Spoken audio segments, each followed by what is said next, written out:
tayo ngayon sa sports complex sa supermarket.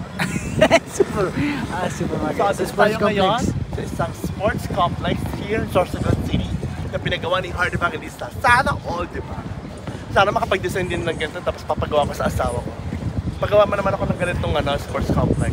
Tapos ipapangalan ko ng ano pa pangalan ko sa complex? Sana magandang pangalan. Mag-iisip tayo mga ka-BJ tapos tsaka natin papangalanan pa.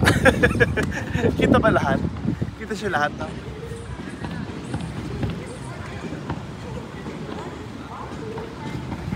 Ganda nung floor design niya. Diba? Aesthetic. Baka yung kinita niya dito niya minose, no? Yeah. Okay lang, at least may nagawa siya. Oo. I know. Tourist May spot. souvenir siya, Ganda. diba? Doon sa ano. Ay, hindi pa po.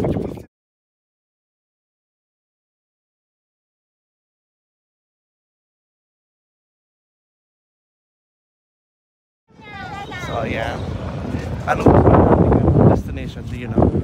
We don't know, we're just following the tour guide. So, kung saan naman kami mapadpad, doon kami pupunta. Bahala na si tour guide namin, si Kuya Renji. So far, so good. Maganda yung mga pinupunta namin lugar. Places na hindi namin makikita pag kami ang gumawa ng sarili naming tour. At sila alam na nila yung pupuntahan. So, ganda ng weather. Weather is so nice. Look at this. Ganda. Sports complex. And the weather is perfect.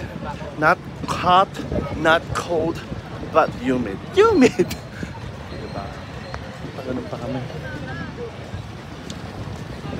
Anong masasabi niyo po sa vlog ko? May mga suggestion po ba kayo No comment, na no comment. puntahan ngayon? No, Please, pa-shoutout no naman comment, po. comment, no comment. Birthday shoutout naman po. Birthday ko na po sa No comment. Naka no comment pa nga. Ewan sa'yo. Ayan, ganda. Sports complex. So nice. Sorsogon Coliseum. Sports complex.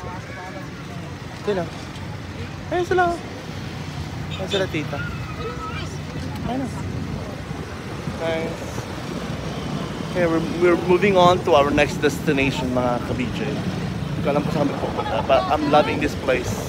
So beautiful. Diba? Nice. So, ayan, nakikita niyo kung saan kami pupunta sa aming tour, Bicolania tour.